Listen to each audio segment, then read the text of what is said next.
لله نحمده ونستعينه ونستغفره ونعوذ بالله من شرور أنفسنا ومن سيئات أعمالنا من يهده الله فلا مضل له ومن يضلل فلا هادي له أشهد أن لا إله إلا الله وحده لا شريك له وأشهد أن محمدا عبده ورسوله لا نبي بعده. Amma ba'd. Jamaah sekalian yang saya hormati dan saya muliakan, rahimani wa rahimakumullah. Alhamdulillah, kesempatan malam hari ini kita kembali bisa berkumpul bermajelis di masjid ini, di mana Allah Subhanahu wa taala masih memberikan kesempatan kepada kita semua untuk bisa menghadiri majelis ilmu. Suatu majelis yang disebutkan oleh Rasulullah SAW, disifati oleh beliau dengan taman-taman surga. Masya Allah. Ini sebuah nikmat dari Allah Subhanahu wa taala yang banyak tidak disadari oleh manusia. Maka kita harus bersyukur kepada Allah Subhanahu wa taala. Kita ingat bahwasanya dahulu Rasulullah SAW pernah menyampaikan dalam sebuah hadis, "Idza marartum bi riyadil jannah farta'u." Apabila kalian melewati taman-taman surga, maka bersenang-senanglah di dalamnya. Kemudian para sahabat bertanya, "Wa ma hiya riyadul jannah ya Rasulullah?" Apa itu taman-taman surga wahai Rasulullah? Maka beliau menjawab, "Hilaqul dzikr." Halaqah-halaqah zikir. Yang dimaksudkan dengan halaqah-halaqah zikir di sini dijelaskan oleh para ulama adalah majelis ilmu. Yang di dalamnya disebutkan tentang firman-firman Allah Subhanahu wa taala, sabda-sabda Rasul, yang itu semua tujuannya tentunya untuk zikrullah, untuk mengingat Allah Subhanahu wa taala. Maka Rasulullah mengatakan bahwasanya majelis ilmu semacam ini merupakan taman-taman surga di dunia ini. Karena majelis seperti ini yang akan menjadi sebab bahkan jalan terbesar untuk menghantarkan kepada surga Allah Subhanahu wa taala nanti di akhirat. Maka ini yang harus kita sadari jamaah sekalian, yang kita harus syukuri. Allah Subhanahu wa taala masih memberikan taufik kepada kita untuk mau melangkahkan kaki kita menghadiri majelis ilmu. Di mana kita lihat sebagian atau kebanyakan manusia tidak menyadari keutamaan hal ini. Kebanyakan manusia tidak peduli dengan hal seperti ini. Allah Subhanahu wa taala memilih kita di antara sekian banyak manusia. Apakah kita tidak bisa menyadari kebaikan Allah Subhanahu wa taala kepada kita? Marilah kita renungi hal ini. Marilah kita renungi hal ini. Karena memang saat ini belum bisa kita lihat hasilnya. Hasil yang sesungguhnya nanti akan kita dapatkan, kita lihat nanti di akhirat.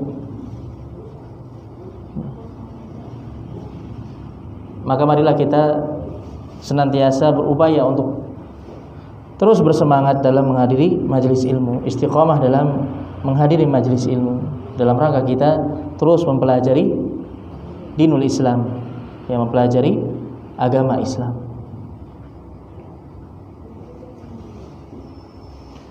Jamaah sekalian rahimani wa rahimakumullah, kita akan lanjutkan materi pembahasan sirah nabawiyah, kisah perjalanan hidup Nabi kita Muhammad sallallahu alaihi wasallam, di mana kita akan masuk pada dua bab terakhir atau dua pasal terakhir dari bab tentang perang Uhud.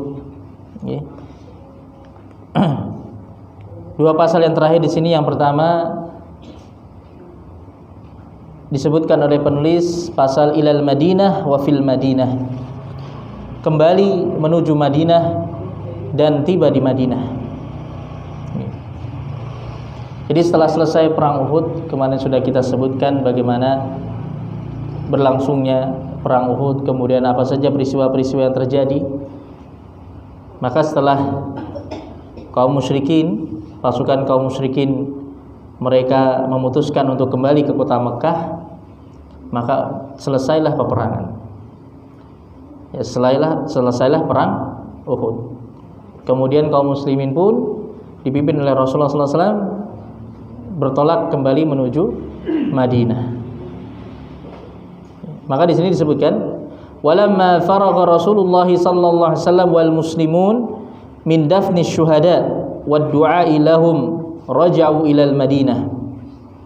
Maka tatkala Rasulullah sallallahu alaihi wasallam dan kaum muslimin selesai dari memakamkan atau menguburkan para syuhada Uhud, ya para sahabat yang gugur mati syahid di perang Uhud, wa du'a ilahum serta mendoakan mereka, raja'u ilal Madinah, mereka pun kembali ke Madinah. Wa qad kharajat niswatun qutila aqaribuhun. Dan ketika Rasulullah dan kaum muslimin tiba di Madinah,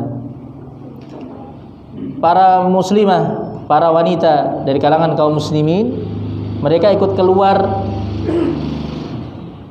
menyambut atau menyambut pasukan kaum muslimin, yang mana ketika itu mereka adalah para wanita yang telah terbunuh kerabat-kerabatnya, orang-orang dekatnya di perang Uhud. Jadi ada yang terbunuh bapaknya, ada yang terbunuh suaminya, ada yang terbunuh saudaranya, ada yang terbunuh anaknya. Mereka keluar menanyakan kepada kaum muslimin, ya, menanyakan kepada pasukan kaum muslimin, apakah kerabat mereka gugur di perang Uhud ataukah bisa kembali dengan selamat. Maka di antara sahabiah yang diberi ujian oleh Allah Subhanahu wa taala dengan terbunuhnya beberapa orang terdekatnya, beliau terbunuh saudara laki-lakinya, terbunuh pamannya, dan juga suaminya. Jadi seorang sahabiah ini terbunuh saudara laki-lakinya, kemudian pamannya, dan juga suaminya. Tiga-tiganya dari para laki yang menjadi kerabatnya, orang-orang terdekatnya itu gugur di perang Uhud. Siapakah beliau? Maka beliau bernama Hamnah bintu Jahshin radhiyallahu anha.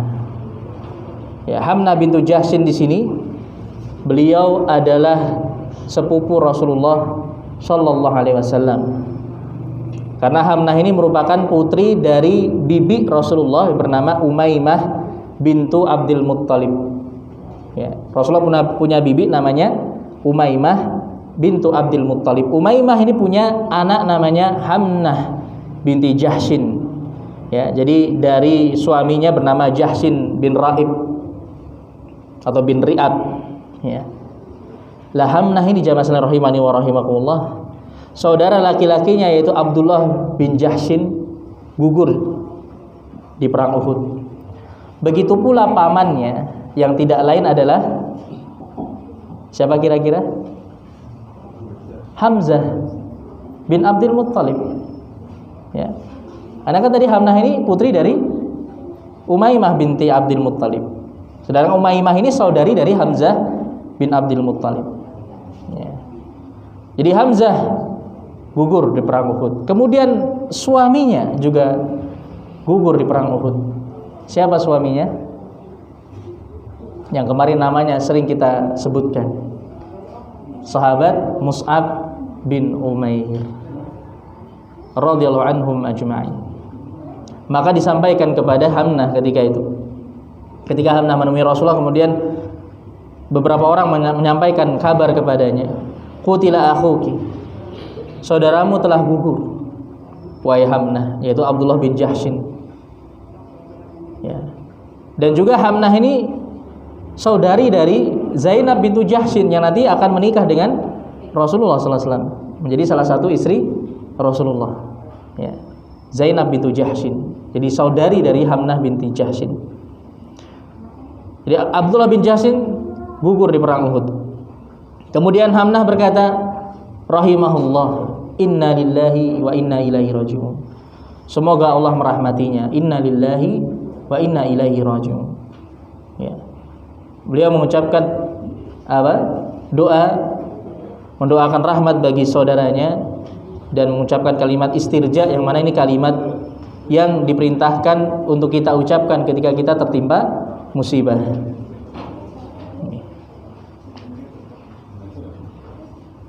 Kemudian dikatakan lagi kepada Hamnah, qutila khaluki Hamzah.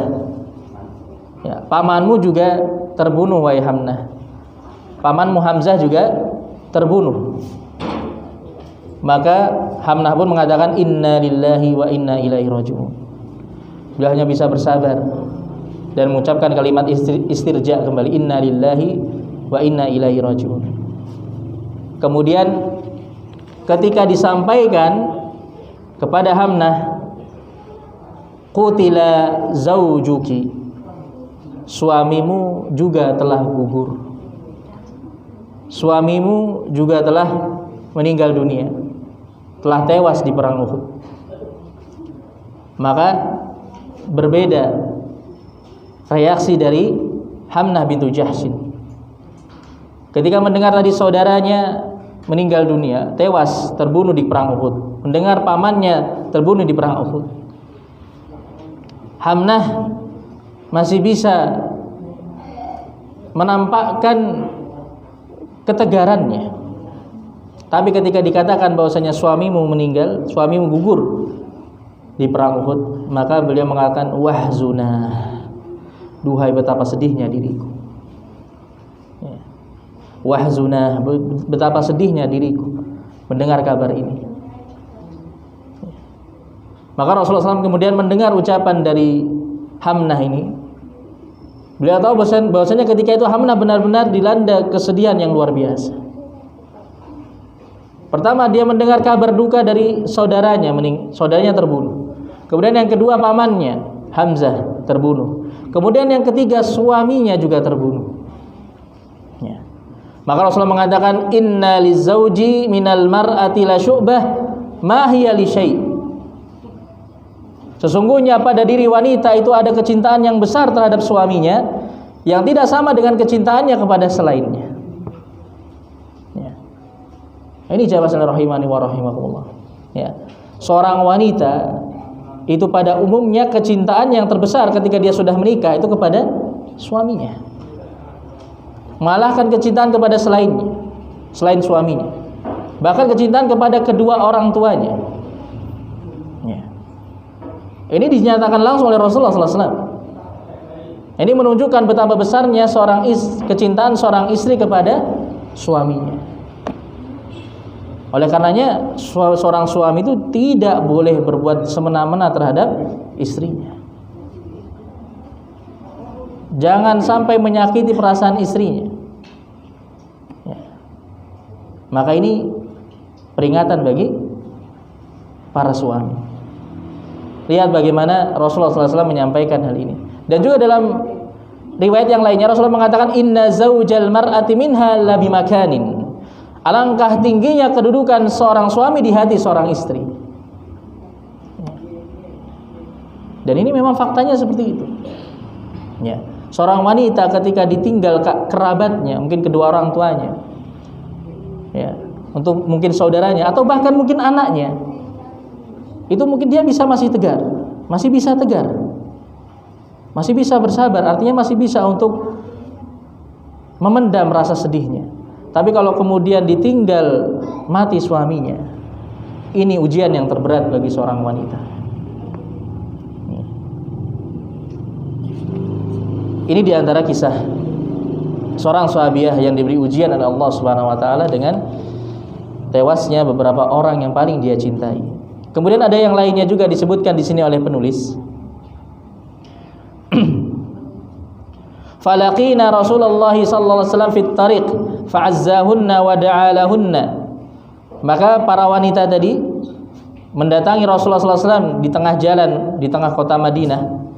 Kemudian Rasulullah pun menghibur mereka menghibur para wanita yang kehilangan orang-orang tercintanya. Rasulullah menghibur mereka, takziah. Makanya makna takziah itu artinya menghibur. Azza yu'azzi ta'ziyatan. Itu artinya menghibur, memberikan hiburan, artinya memberikan motivasi, dorongan, hiburan bagi keluarga si mayit yang ditinggal mati keluarganya. Wada'alahunna, dan juga Rasulullah pun mendoakan kebaikan bagi para wanita tadi. Kemudian disebutkan wajahat imra'atun min bani dinar qutila zawjuha wa akhuha wa abuha. Subhanallah. Kemudian datang seorang wanita dari Bani Dinar, dari kabilah Bani Dinar,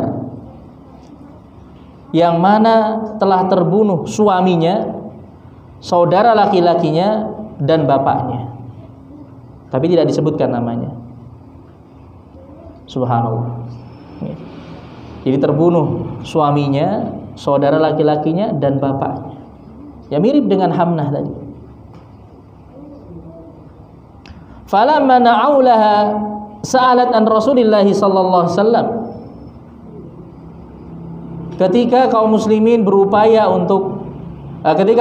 menyampaikan kabar duka tadi kepada wanita tersebut. Apa reaksi wanita tadi jamaah? Beliau hanya bertanya tentang Rasulullah. Beliau hanya bertanya kepada Rasulullah SAW, tentang Rasulullah SAW, tentang bagaimana nasib Rasulullah. Faqalu laha, jadi wanita ini bertanya kepada para sahabat, fama fa'ala Rasulullah sallallahu alaihi wasallam, bagaimana keadaan Rasulullah sallallahu alaihi wasallam? Padahal baru saja beliau mendapatkan kabar duka telah terbunuh suaminya, saudara laki-lakinya, dan bapaknya. Kemudian para sahabat pun menjawab, innahu bihamdillahi kama tuhibbi. Sesungguhnya beliau alhamdulillah dalam keadaan selamat, dalam keadaan sehat, baik, dalam keadaan yang baik sebagaimana yang engkau inginkan. Artinya sebagaimana yang engkau ingin dengar kabar tentang beliau. Beliau selamat. Faqalat arunihi. Kemudian wanita tadi mengatakan arunihi,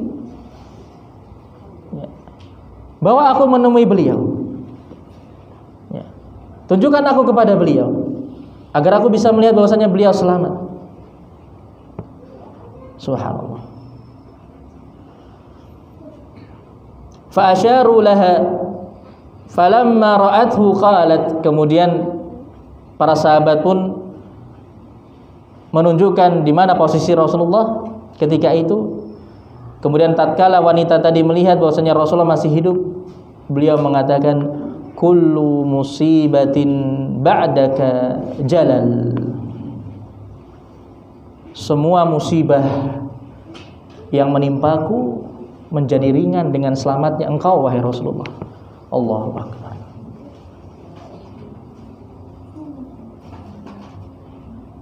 Jamaah sekalian rahimani wa rahimakumullah. Lihat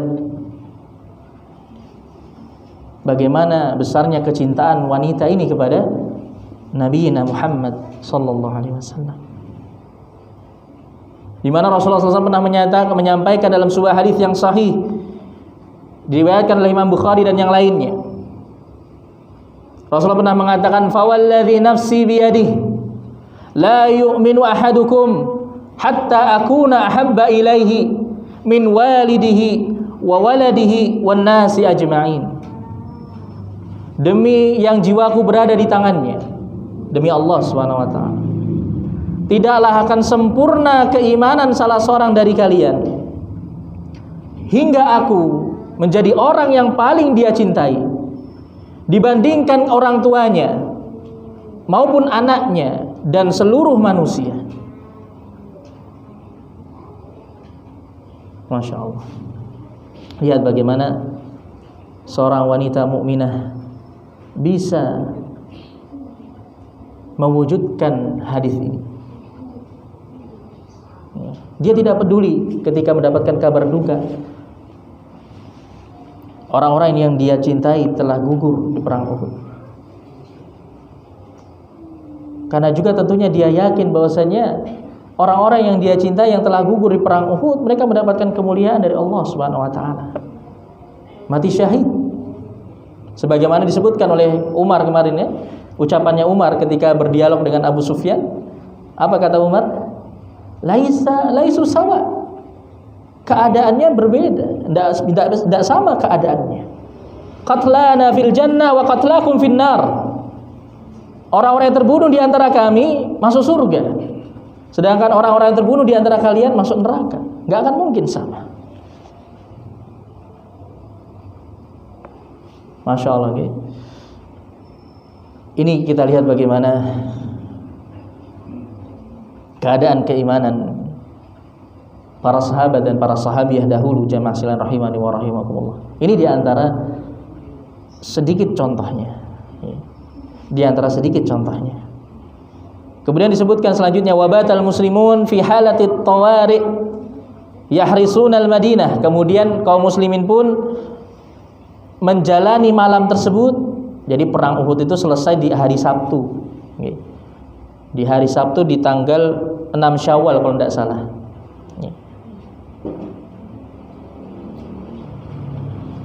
Jadi di malam itu, setelah kaum muslimin kembali ke kota Madinah, mereka menjalani malam hari yang penuh dengan ketegangan, ya, situasi yang mencekam. Karena bisa jadi sewaktu-waktu musuh kembali datang dan menyerang. Maka yahrisun al-Madinah, maka kaum muslimin pun bergotong royong, bekerja sama untuk menjaga kota Madinah di malam itu. Patroli, ya, ronda, berjaga-jaga, bergantian. Wa yahrisuna Rasulullah sallallahu alaihi wasallam, dan tentunya mereka berusaha menjaga Rasulullah sallallahu alaihi wasallam. Wa hum munhakuna minal jarah wat ta'ab wal huzn wal alam. Dan tentunya keadaan mereka itu benar-benar letih, lemah. Ya, karena mereka baru saja menjalani perang yang berat. Banyak di antara mereka yang terluka dengan luka-luka yang parah. Tenaganya sudah habis.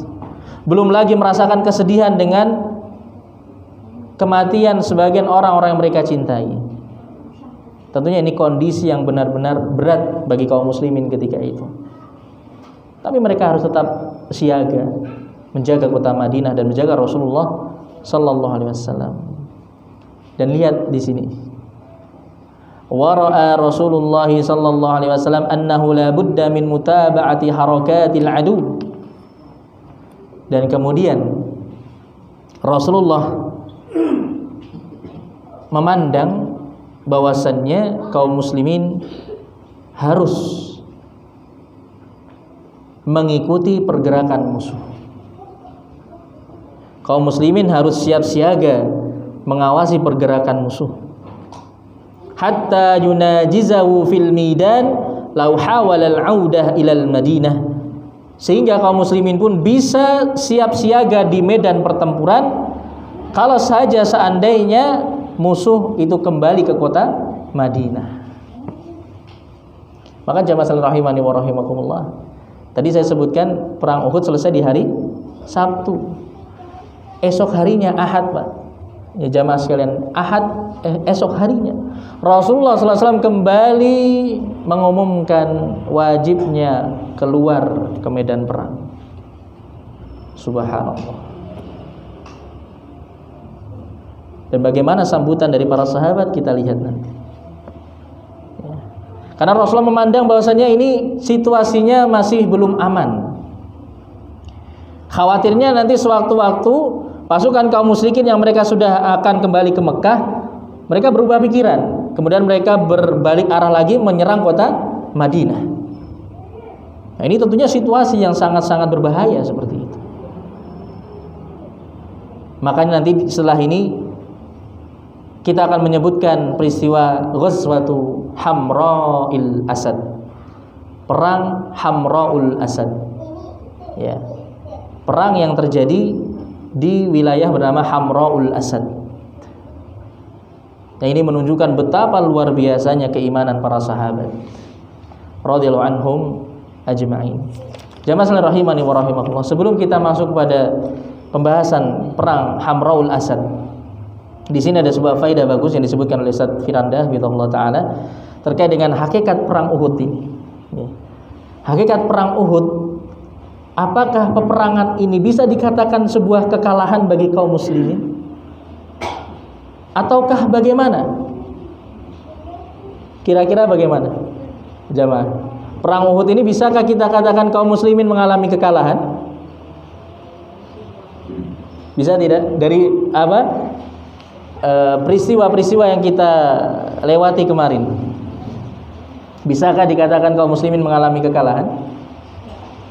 Yang pertama, biasanya pasukan yang mengalami kekalahan itu mundur, lari dari medan perang. Berarti mereka sudah kalah. Tapi kemarin keadaan kaum muslimin gimana? Mereka bertahan walaupun di atas gunung Uhud. Mereka mengambil posisi bertahan di atas gunung Uhud. Mereka tidak mundur, nggak kembali ke Madinah. Ini menunjukkan bahwasanya ketika itu kaum muslimin tidak mengalami kekalahan. Mereka belum mengalami kekalahan ketika itu. Kemudian yang kedua, di zaman dahulu ketika peperangan itu dimenangkan oleh salah satu pihak, pihak yang menang tadi akan tetap tinggal di medan peperangan selama beberapa hari. Ya, ini menunjukkan bahwasanya mereka lah yang memenangkan peperangan tersebut. Ya, mereka tetap tinggal di situ. Baru kemudian setelah beberapa hari mereka kembali ke markasnya atau ke rumahnya, kembali ke tempatnya. Nah, lihat bagaimana yang meninggalkan medan Uhud, pasukan kaum muslimin duluan atau pasukan kaum musyrikin?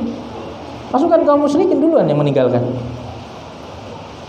Sedangkan di perang Badar kemarin, ya, yang kita lewati pembahasannya kemarin pada perang Badar, setelah kaum muslimin mendapatkan kemenangan, kaum muslimin ketika itu masih tinggal di medan Badar selama 3 hari. Selama 3 hari. Untuk memastikan bahwasanya mereka lah yang menang. Ya. Karena kalau seandainya kemudian pasukan musuh kembali lagi, mereka siap untuk bertarung kembali.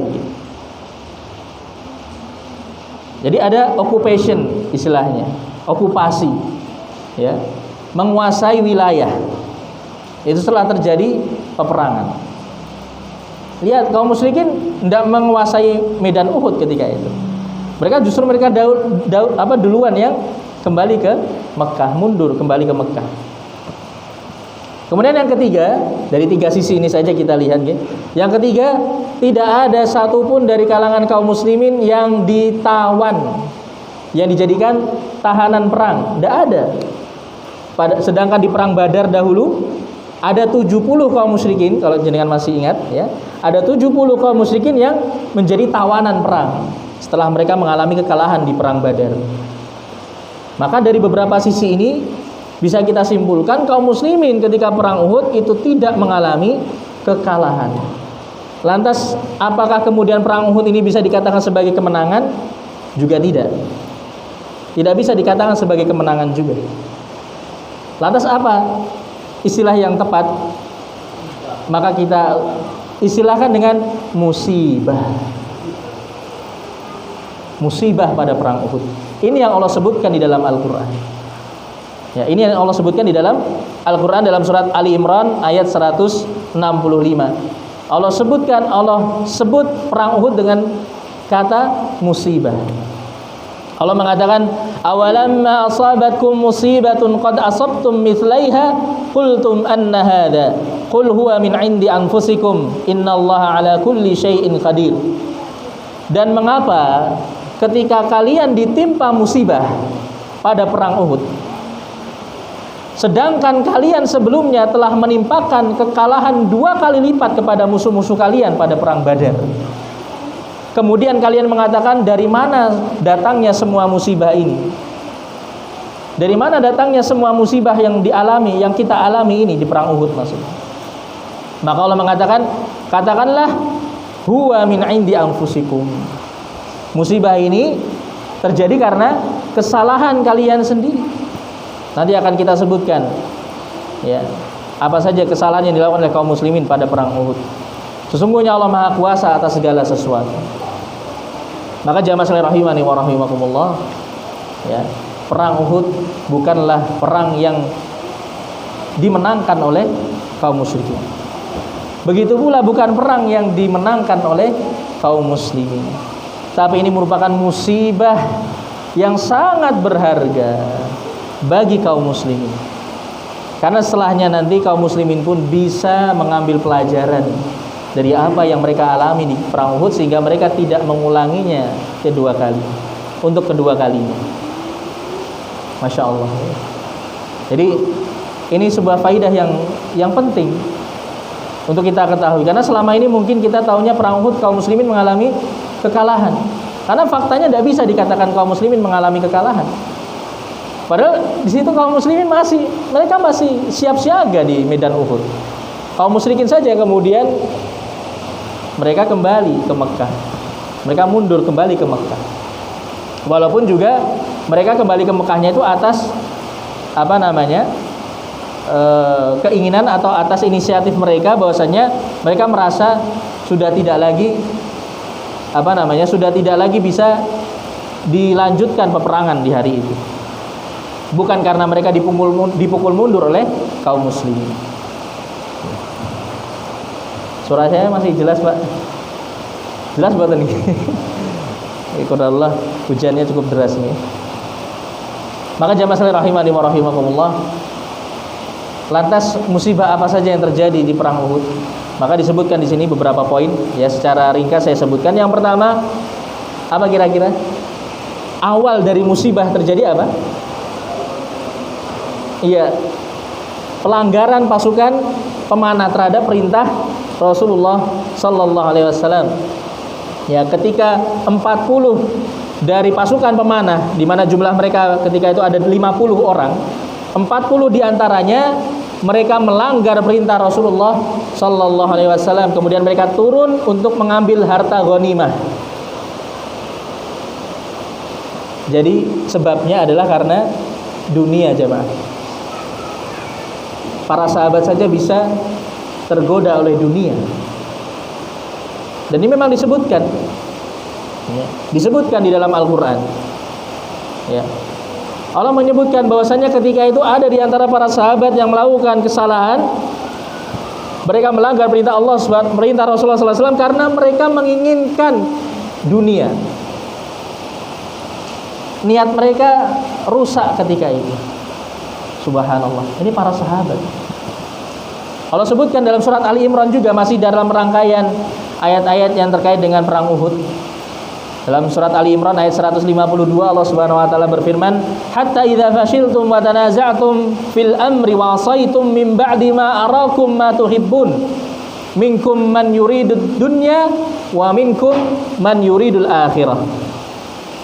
Sampai hingga saat kalian menjadi lemah dan kalian akhirnya saling berselisih dalam urusan tersebut.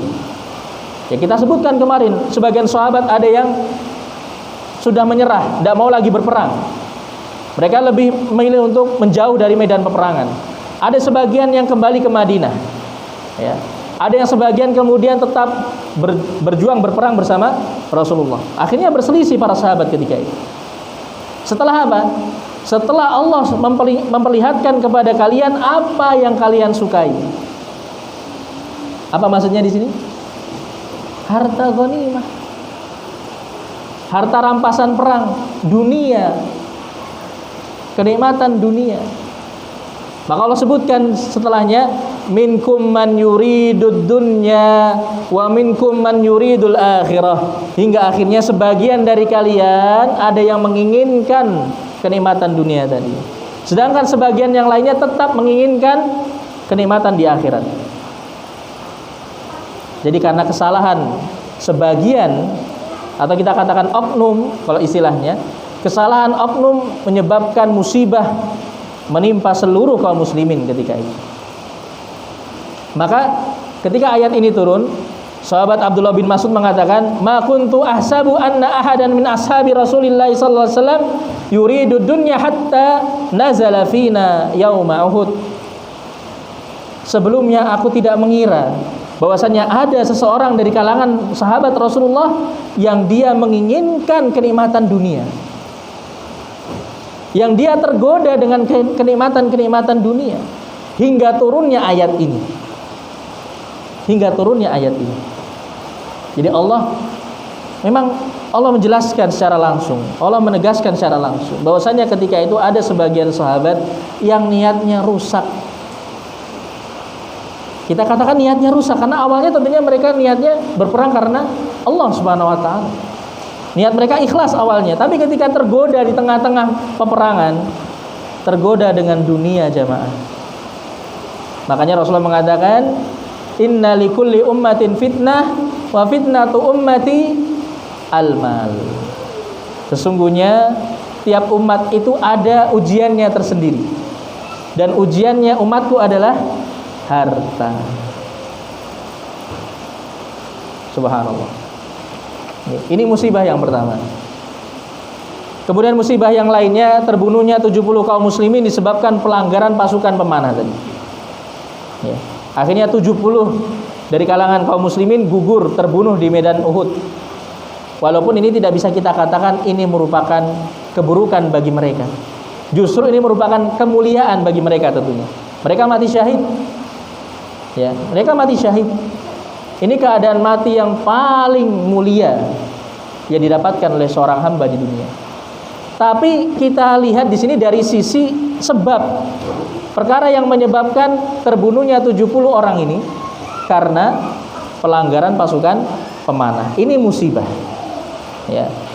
Jadi ketika kita melanggar perintah Allah dan Rasulnya, maka niscaya Allah akan berikan musibah. Allah berikan ujian. Allah berikan hukuman. Ini yang kedua. Yang ketiga, musibah berhentinya sebagian kaum muslimin dari peperangan karena putus asa, yang kita sebutkan kemarin. Ya. Ini juga musibah yang lain. Kemudian musibah yang keempat, musibah mundurnya sebagian kaum muslimin dari medan peperangan. Ini juga tentunya musibah. Bahkan ini musibah yang besar sebenarnya, termasuk dosa besar. Ya. Lari dari medan peperangan ini termasuk dosa besar. Dan ini terjadi di sebagian sahabat ketika itu. Maka ini jelas musibah yang terjadi di perang Uhud. Walaupun tentunya kemudian Allah mengampuni mereka semua. Allah memaafkan semua kesalahan yang dilakukan oleh kaum muslimin di perang Uhud. Maka ini jamaah sekalian rahimani wa rahimakumullah. Beberapa musibah ini yang terjadi di perang Uhud ini tentunya banyak sekali pelajaran-pelajaran yang bisa kita ambil darinya. Yang bisa kita ambil dari semua musibah-musibah yang dialami oleh kaum muslimin ketika itu. Yang mana intinya, jamaah sekalian rahimani wa rahimakumullah, intinya ketika itu Allah ingin memperlihatkan kepada para sahabat, kepada kaum muslimin, apa akibat yang akan mereka alami ketika mereka melanggar perintah Allah dan Rasulnya. Ya. Ini tentunya bisa dijadikan sebagai pelajaran yang sangat-sangat berharga, sehingga para sahabat setelahnya mereka benar-benar berhati-hati dari perintah Allah dan Rasulnya. Jadi kalau mau kita bahas, Masya Allah, banyak sekali hikmah-hikmah yang bisa kita ambil dari perang Uhud sebenarnya jemaah. Tapi karena terbatasnya waktu, maka kita langsung masuk pada pembahasan berikutnya, yaitu perang Hamra'ul Asad. Perang yang luar biasa, yang menunjukkan betapa tingginya keimanan para sahabat ketika itu. Jadi jamaah sekalian rahimani wa rahimakumullah, disebutkan di sini. Penulis mengatakan ketika pagi harinya, ya di pagi hari, di hari berikutnya, Rasulullah SAW menyerukan kepada seluruh kaum muslimin untuk kembali keluar ke medan peperangan. Ya. Dan Rasulullah mengatakan tidak boleh ada yang ikut dalam peperangan kali ini kecuali mereka yang kemarin keluar ke medan Uhud. Subhanallah. Jadi para sahabat yang sebelumnya mereka tidak ikut di perang Uhud karena ada uzur, karena ada alasan, ketika meminta untuk ikut berperang ketika itu dilarang oleh Rasulullah. Coba lihat. Padahal sebelumnya sebagian pasukan ini yang telah melanggar perintah Rasulullah SAW. Itu yang pertama. Kemudian yang kedua, pasukan ini kondisinya sebagaimana yang kita ketahui. Sudah banyak yang terluka parah, masih capek dan yang lainnya. Tapi Rasulullah mempercayakan peperangan ini hanya kepada orang-orang yang kemarin pergi ke medan Uhud. Maka seakan-akan menunjukkan bahwasanya Rasulullah SAW ingin menyampaikan bahwasanya beliau mempercayai para sahabat yang ikut ke medan Uhud. Ya. Beliau mengetahui bahwasanya kesalahan yang dilakukan oleh mereka itu tidak akan mereka ulangi lagi untuk kedua kalinya. Ya. Dan bahwasanya kesalahan yang terjadi di perang Uhud itu adalah kesalahan yang dilakukan oleh orang-orang yang berjiwa besar, orang-orang yang mulia, yang tergoda dengan dunia. Tapi kemudian mereka menyadari kesalahan tersebut, dan tentunya mereka tidak akan mengulangi kesalahan itu kembali. Ya. Maka akhirnya mereka pun diperintahkan oleh Rasulullah SAW untuk keluar ke suatu wilayah bernama Hamra'ul Asad. Ya, Hamra'ul Asad. Jadi Hamra'ul Asad itu sebuah wilayah yang jaraknya sekitar 8 mil dari kota Madinah. Ya, 8 mil dari kota Madinah. Yang di sana sekarang ada Masjid Jami, masjid besar, Masjid Jami, namanya Jami Hamra'il Asad. Hamra'il Asad.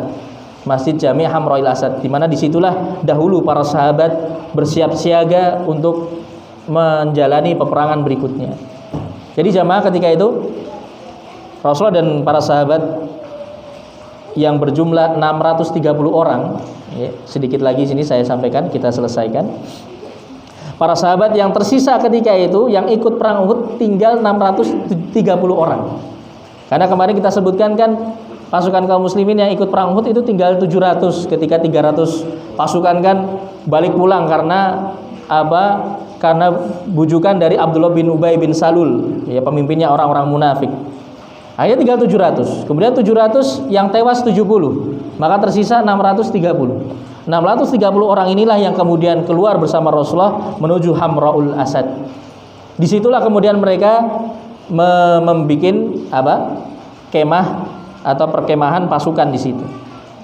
Nah, ketika itu pasukan kaum musyrikin mereka telah tiba di wilayah bernama Ar-Rauha. Ya, Ar-Rauha di sini berjarak 36 mil dari kota Madinah. Jadi mereka sudah cukup jauh jaraknya dari kota Madinah. Ya. Mereka sudah sampai 36 mil dari kota Madinah, sedangkan kaum muslimin tadi siap siaga di jarak 8 mil dari kota Madinah. Jadi kalau seandainya nanti pasukan kaum musyrikin berbalik arah menuju kota Madinah, maka sudah dicegat oleh pasukan kaum muslimin. Itu tujuannya. Maka kemudian ketika itu di wilayah Ar-Rauha tadi, pasukan kaum musyrikin mereka baru sadar bahwasanya mereka telah melewatkan suatu kesempatan sangat berharga, kesempatan yang sangat-sangat berharga untuk menghancurkan kaum muslimin. Kenapa mereka tidak kemudian menyerang kota Madinah saja kemarin? Padahal kaum muslimin ketika itu masih tertinggal di medan Uhud. Para sahabat dan Rasulullah masih ada di medan Uhud, mereka bisa saja kemudian langsung menyerang kota Madinah. Tapi mereka tidak melakukan itu. Akhirnya mereka menyesali semua itu. Ya, mereka menyesali semua itu, dan tentunya ini merupakan rencana Allah Subhanahu wa taala. Ini semua merupakan takdir Allah Subhanahu wa taala. Allah buat mereka dipalingkan dari semua itu. Akhirnya mereka sadar, kemudian mereka pun bersiap siaga untuk kembali menyerang kota Madinah dari wilayah Ar-Rauha tadinya. Nah, kemudian datanglah seorang bernama Ma'bad bin Abi Ma'bad Al-Khuzai. Ma'bad bin Abi Ma'bad Al-Khuzai ini merupakan seorang yang masih di atas agama kesyirikan, tapi dia sudah memihak kepada kaum muslimin. Ya, memihak kepada kaum muslimin. Akhirnya dia mendatangi Rasulullah SAW, dan dia kemudian menyatakan bela sungkawa kepada Rasulullah atas apa yang terjadi di perang Uhud.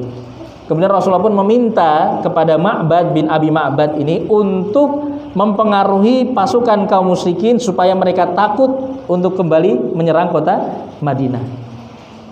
Maka akhirnya Ma'bad pun mendatangi Abu Sufyan di wilayah Ar-Rauha tadi. Inilah pertolongan dari Allah Subhanahu wa taala.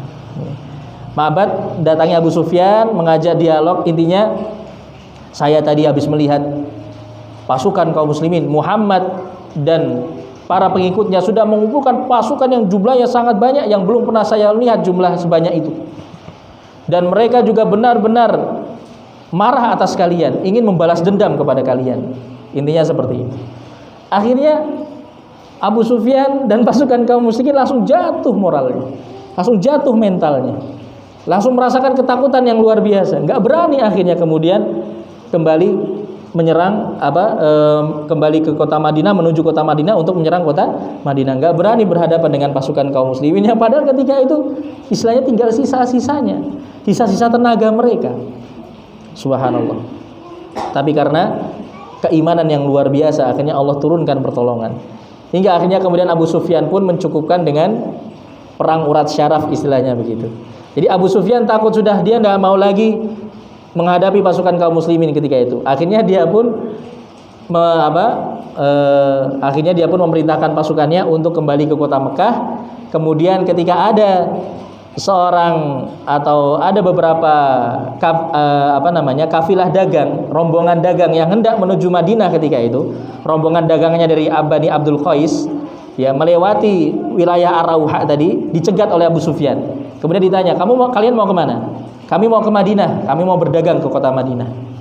Kemudian Abu Sufyan mengatakan, kalau kalian melewati pasukannya Muhammad, ya, kalian sampaikan kepada mereka bahwasanya kami telah menyiapkan pasukan untuk menyerang kota Madinah.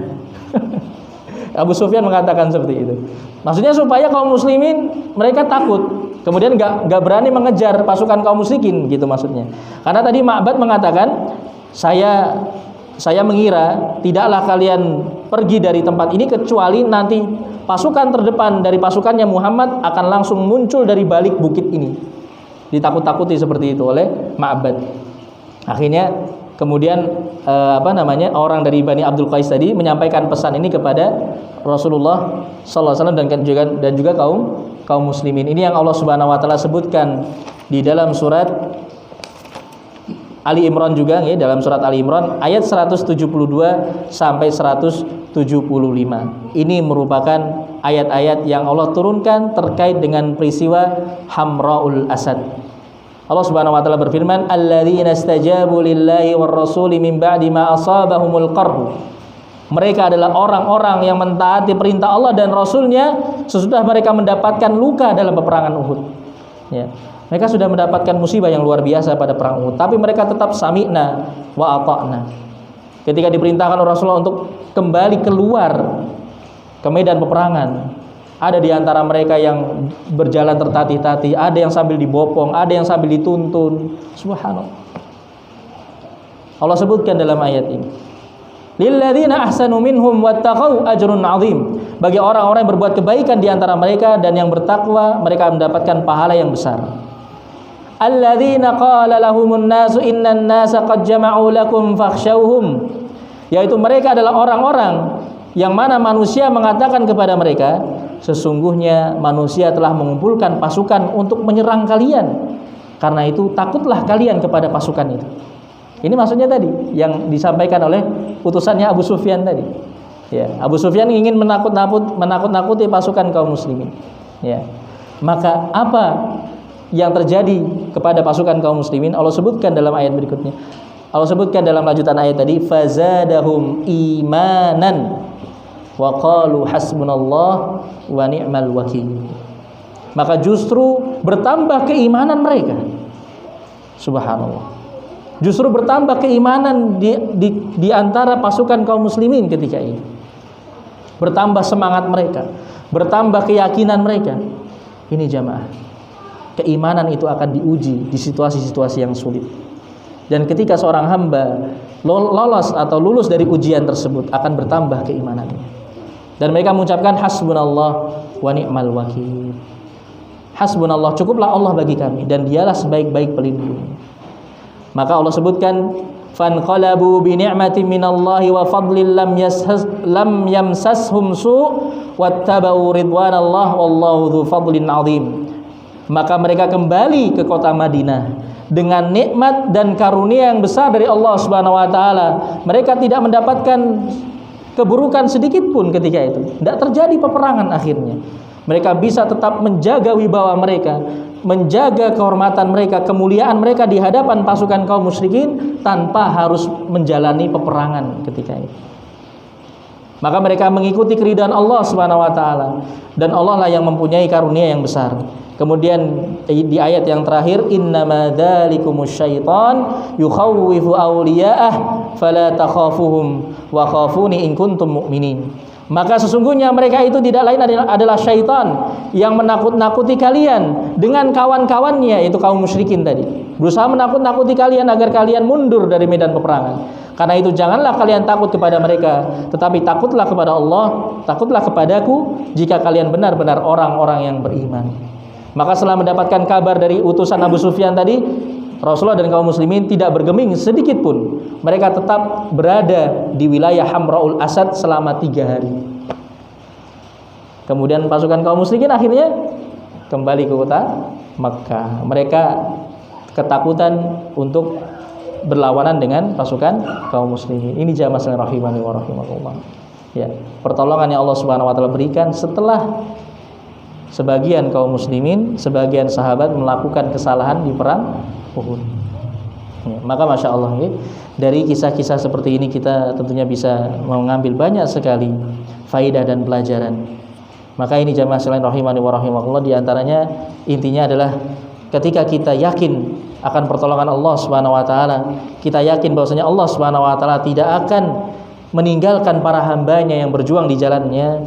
Niscaya Allah Subhanahu wa taala akan menurunkan pertolongannya dari arah-arah yang tidak kita duga-duga sebelumnya. Ya, wallahu alam bissawab. Mungkin ini yang bisa kita pelajari pada kesempatan malam hari ini. Insyaallah nanti kita pertemuan berikutnya akan masuk pada bab yang baru, ya, setelah bab tentang perang Uhud. Maka peristiwa perang Uhud alhamdulillah selesai pembahasannya dengan pembahasan kita pada malam hari ini. Mudah-mudahan bermanfaat bagi kita semua. Apabila ada kesalahan dan kekurangan, saya mohon maaf. Alhamdulillahirabbil alamin. Wassallallahu wasallam ala nabiyyina Muhammadin wa ala alihi wa ashabihi ajmain. Subhanakallahumma bihamdika asyhadu an la ilaha illa anta astaghfiruka wa atubu ilaik. Wassalamualaikum warahmatullahi wabarakatuh.